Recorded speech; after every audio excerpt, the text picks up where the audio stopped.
குருவே சரணம். சுவாமி விவேகானந்தரின் பொன்மொழிகள். ஒரு கொள்கையை எடுத்துக்கொள், அதற்காகவே உன்னை அர்ப்பணித்து பொறுமையுடன் போராடி கொண்டிரு.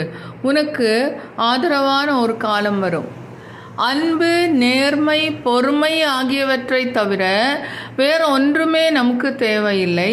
அன்புதான் வாழ்க்கையை தரும். எல்லா விதமான சுயநலமும் மரணம்தான். இந்த உண்மை மறுமையாகிய இரண்டு உலகங்களுக்கும் பொருந்தும். நன்மை செய்து கொண்டிருப்பதுதான் வாழ்க்கை, மற்றவர்களுக்கு நன்மை செய்யாமல் இருப்பதுதான் மரணம். இப்பொழுது நாம் பார்க்கின்ற மக்களின் 90% இறந்து போனவர்கள். அவர்கள் பிசாசுகள்தாம். எனது அருமை குழந்தைகளே, அன்பு செலுத்துபவர்களை தவிர வேறு யாரையும் வாழ்வதாக கருத முடியாது.